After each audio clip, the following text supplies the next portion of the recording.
surprisingly smooth. Yeah, who says we're terrible Indians? I do. Well, not anymore. Is anyone else getting any service? You mean 20 feet from where we left the car and had no service? Has it changed since then? No, it hasn't changed. Micaiah has no phone. I have no service. The light is still gone. I have the longest legs out of any one of us, so I will go on a vision quest at daybreak to get a service! Vision quest? When in Rome. So what time is this powwow at tomorrow? Grand entry's at 11. Welcome back to Midday. We are here at the Pavilion Theatre and just getting a sneak peek into the first production for Western Canada Theatre's fall season, and it is called Kamloopa.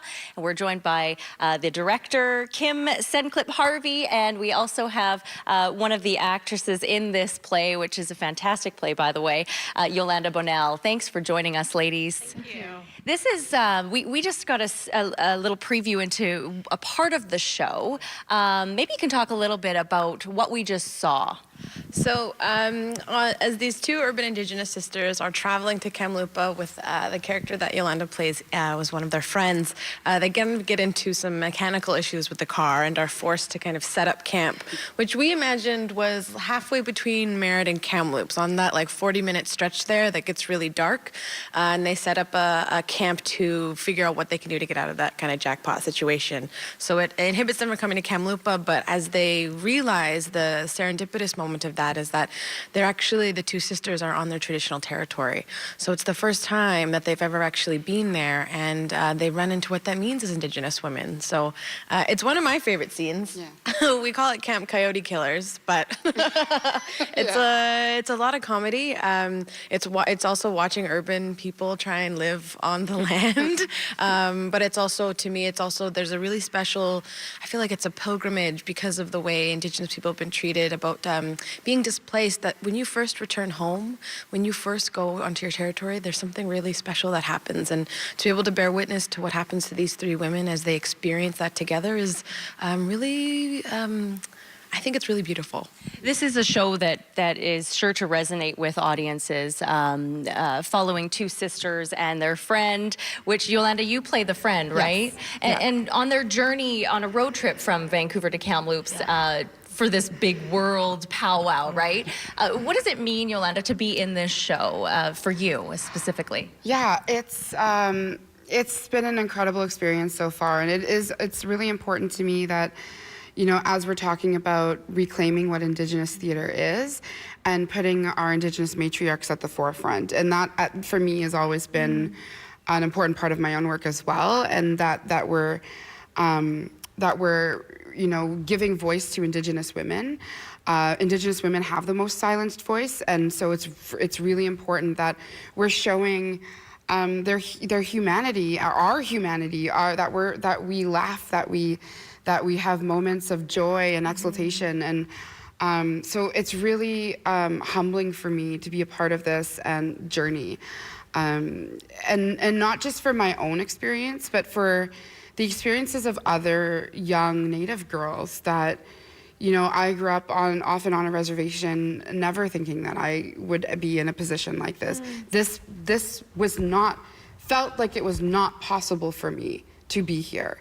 And so for me to be here is reclamatory. It's so important, and representation matters. And so that's sort of like, it means a whole lot of different things to be in this position right now. And gives a little bit more, I guess, self-esteem to some of the younger Indigenous women that may be coming up and wanting to do something exactly like you're doing, right? Yeah, in particular our youth. A lot of our youth are in despair and you know, and they're in places right now that don't feel like, you know, the country cares about them. And so when there's an opportunity to show that there's more than what they have been given in life, that there's more out there, that there's more to reclaim, that there's opportunity, and that we're waiting that we're waiting for them. Yeah, I think too, like even having this and being on the news, seeing two female Indigenous brown faces, brown bodies who are very proud to be here. I wish I had that when I was younger.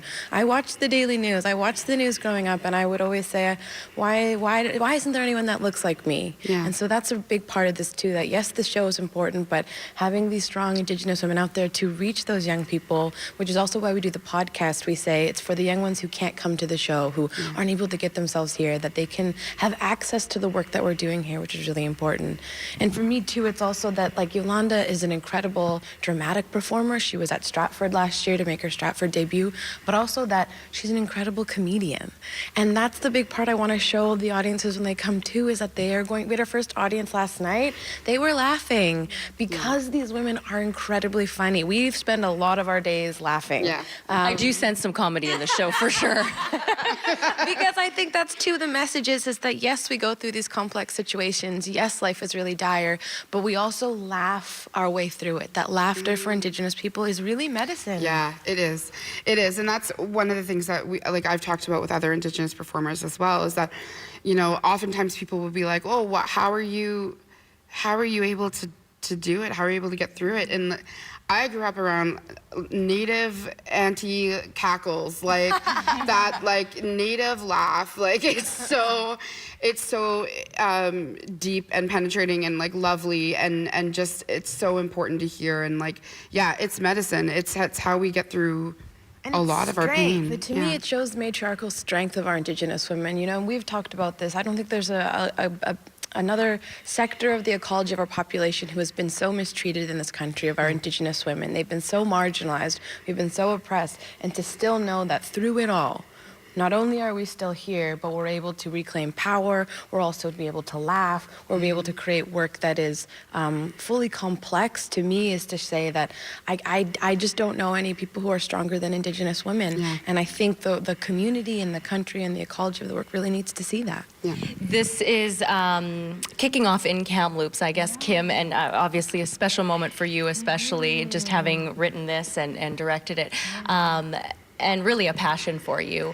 But this is not where it ends. You go from Kamloops. Tell us a little bit about the world premiere, I guess, if you will, of this show. So I'm really excited that the world premiere is happening here at Western Canada and Sept territory. I'm Silk, so I'm an interior sailor, so I'm from the Upper Nicola Band, just over the hill, I kind of say.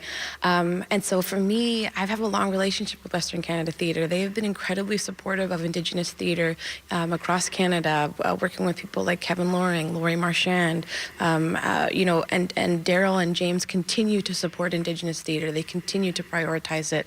So for me, there was no question that it had to start here, especially because of Kamloopa, the Sept people, for hosting one of the largest powwows in Canada on the West Coast. I really wanted to pay homage to them and the work that takes, the celebration that takes, the beautiful arbor that they built that really holds ceremony. So for me, I am so excited for the world premiere to happen. Then we head down to the Coast Salish territory in Vancouver to have the Vancouver premiere at the Cultch.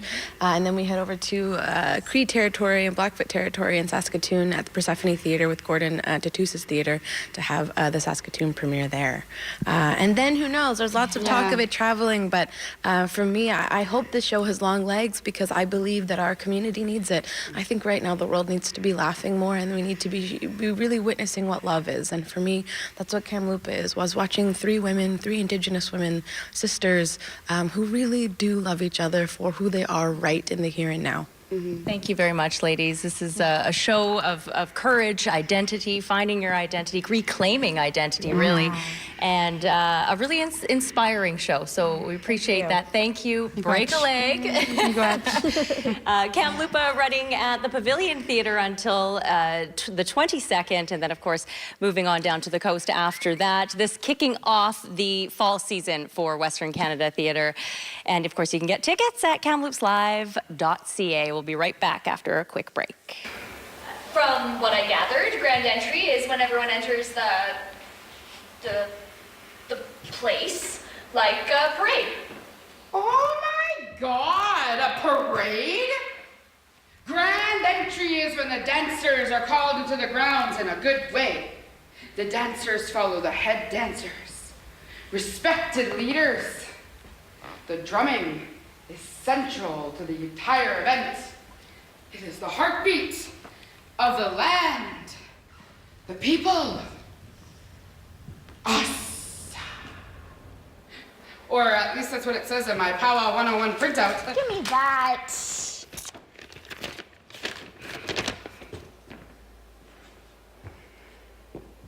Wait.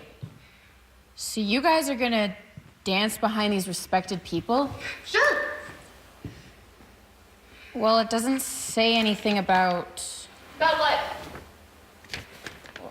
what? how you do it. Enter? Well, any of it. What are you wearing? Do you guys even know how to dance? Oh, I think it's just in us. You know, once we hit that floor, it's just gonna come to us, you know? Yeah, and we've done the research. Really? Well, we saw those dancers at the Friendship Center. And that's made you expert powwowers? For sure! We got some killer outfits. We were working on them this morning. That was what was taking us so long. Well, what does your outfit look like, Micaiah? Oh, it's awesome. It's impressive. It's feastly. Micaiah, this is it. It's your super Indian moment. Go put it on. Out here, on the motherlands. Yeah, Micaiah. Put it on. Okay. Yeah. Okay. Yeah. 10 years from today, we all will say how we remember when we'd pack our bags and we'd climb to the top just to watch the sunrise. We catch our breath.